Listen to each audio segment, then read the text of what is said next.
Hi guys, this is Suzanne. Welcome to Sweet Tea and Whimsy. Today I would like to take you back to my last video where I shared what was for supper. It was a peaceful evening at home and I cooked country fried steak and hoe cakes. And I didn't realize I would have questions about that video on what is hoe cakes, what ingredients did you use, what is country fried steak, and I most especially wasn't ready for the comments from you guys who said you missed my voice. Sometimes I was telling Joanne from A Work in Progress on one earlier comment that sometimes I feel like you guys may get tired of my southern voice. So that was the first video that I had recorded that was completely silent. It was just me in the kitchen getting our evening meal prepared, and I just wanted it to be a restful, relaxing, peaceful video, and one that in case you do get tired of my southern voice, you didn't have to listen to it. But some of you commented that you missed my voice, and that makes me want to cry. That is so very kind. Because sometimes I do think you may get tired of my southern drawl. And Joanne was one of those who mentioned that she missed my voice. So with the questions that I had about hoe cake and country fried steak, I wanted just to have a very quick video to let you know about what we had for supper that evening. Now, hoe cake carries me way back to my early childhood. Some of my earliest memories are growing up having hoe cake, and it's spelled H-O-E. Some of you are very familiar with hoe cake. Some of you told me some of the most, you guys are storytellers. Let me say that. You guys tell me the most awesome stories. I wish I could take all of these comments and just transfer them into my journal so that I could read them again and again. And some of you told me some wonderful stories about hoe cake. And here's my story about hoe cake. I can remember growing up all throughout my childhood having hoe cake, most especially as a breakfast item. And hoe cake is nothing more than self-rising flour and water. Those are the only two ingredients that make up hoe cake. And you add just a little bit of oil, and even if you have some bacon drippings, you can add that into your cast iron skillet. Now, I've always cooked mine in a cast iron skillet, and that's not to say that it can't be cooked in another type of skillet, but I just love the way that cast iron cooks, and I love the history of cast iron cooking, and I really enjoy using cast iron as often as I can. So I do cook my hoe cakes in cast iron. So you mix up self-rising flour and water, and you get it to the consistency of almost the same consistency as if you were making biscuits, but much more water. You want it to be a little bit watery so that when you spoon it, it will drop from your spoon into the skillet. And my husband has made this comment before that he likes the hoe cake much thinner if we're having it an evening meal, and he likes it thicker when it is made for a breakfast meal. Well, hello, Daisy. Did you hear me say, hey, hoe cakes? Are you wanting some hoe cakes?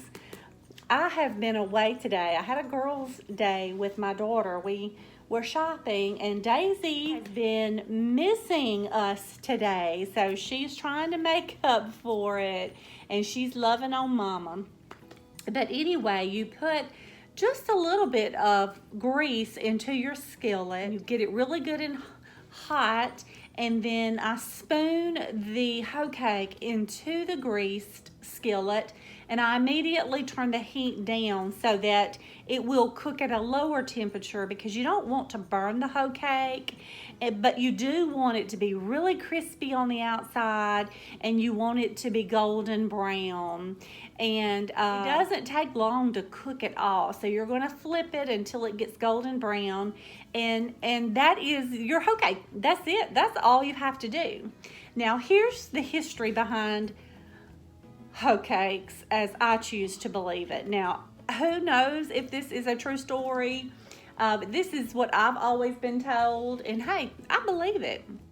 I have always been told that the early settlers and even the cowboys and those who had to find new land and build new homes and make their homesteads, when they were traveling to their homesteads and they were living out of wagons and they were on the trails and they were cooking on open fires, or they were just building their homes and they had tools such as a hoe, they would take their hoe and put it over their campfire and put the hoe cake batter onto the hoe blade, and they would cook it over the open fire, thus the name hoe cakes. Now, whether that's a true story or not, I don't know, but I love that story. So I grew up being told the story that hoe cakes were originally actually cooked over an open fire on a hoe, a garden hoe. Of course, my daddy also told me on mornings that was the bunny rabbits out cooking their breakfast, and that was the smoke and the steam coming from their breakfast, and he would walk me outside, and I swore that I smelled their bacon and their pancakes and their biscuits and their grits. So I grew up believing that story as well. So any morning that it's a foggy morning, my kids now will tell you that same story, because I think about that every time that it's a foggy morning, is my daddy walking me out there and me believing that was the bunny rabbits cooking breakfast. So that's the story with hoe cakes. Now, we like to have hoe cakes sometimes with our evening meal, and a lot of times for breakfast. And some of you mentioned that it reminds you of an English muffin, and it's interesting that you say that, because I've never really thought that, but according to how thick I make it, it can have that consistency of an English muffin. And oh, yummy idea.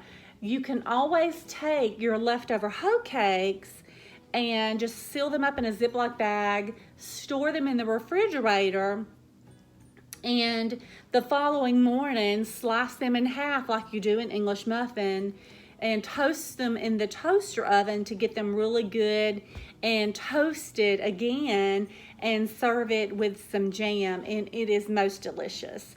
Now, the jam that I was eating with the hoe cakes is some locally made jam that was given to me as a gift during Christmas.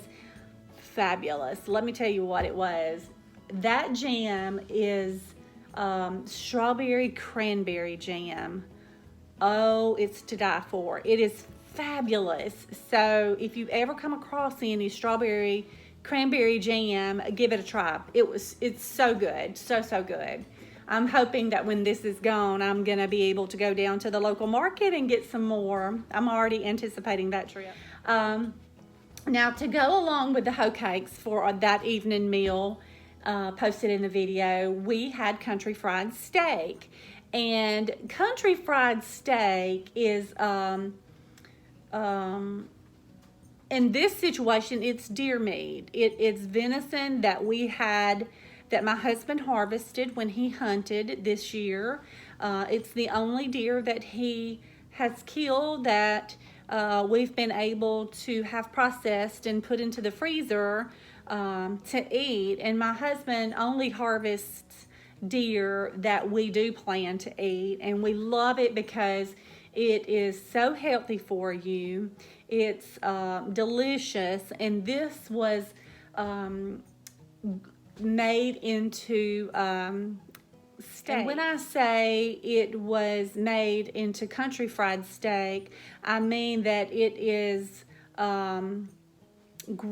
kind of beat down with a meat tenderizing mallet to make it very thin, very tender. And what I do with it is I salt and pepper and season the country fried steak, and then I dredge it in flour and I cook it in an iron skillet. And in this case, I cut the steak into little nugget pieces. A lot of times I will leave it as a big piece, or I will do it in finger lengths. But in this particular situation, I just did nuggets, bite-sized nuggets.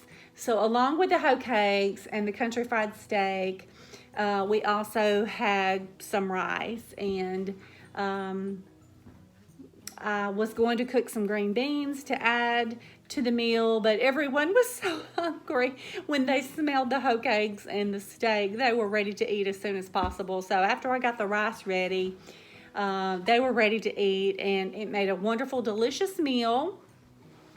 And it's very quick and easy. And for those of you who have never had country fried steak or hoe cakes, you might want to give it a try, because both of those recipes are very easy. And you know, it's a meal that I grew up eating as a child that my mom would make, and my mother could make hoe cakes so wonderfully well. And what's so interesting is my daddy could as well. My daddy was a farmer, and he was always up at the break of day. So if he was up ready to walk out the door and breakfast wasn't ready, he would go ahead and cook him a couple of hoe cakes, and they were always so good. And then a lot of times we would have hoe cakes with our evening meal as well. And it's a lot like a biscuit. And sometimes late at night, if we just want a snack, I'll go in and make hoe cakes in the kitchen, and we'll just have it with butter and jelly. So I did want to get on here and let you guys know a little bit about hoe cakes and country fried steak, and to let you know that I'm hoping that your weekend is going well. I've got a couple of videos coming up for you here real soon. And Daisy May is bringing all of her toys over here for me to play with. Daisy, do you have a toy? Where's your toy? Do you have a toy? She's glad that Mama's home, and Mama's glad to be home. We had a wonderful day out shopping today. It's been a beautiful day.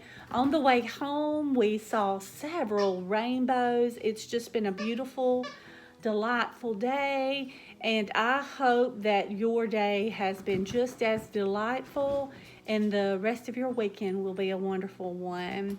So if you haven't subscribed to my channel, consider subscribing to Sweet Tea and Whimsy. I have the most wonderful subscribers. You will enjoy participating in comments below. It's a wonderful, wonderful group of women that share stories. And if you like home decor, repurposing, thrift hauls, arts and crafts, I just do a variety of things that are going on in my life. So if you like those type of things, please consider subscribing, and I'll see you in the next video. Have a good evening, guys.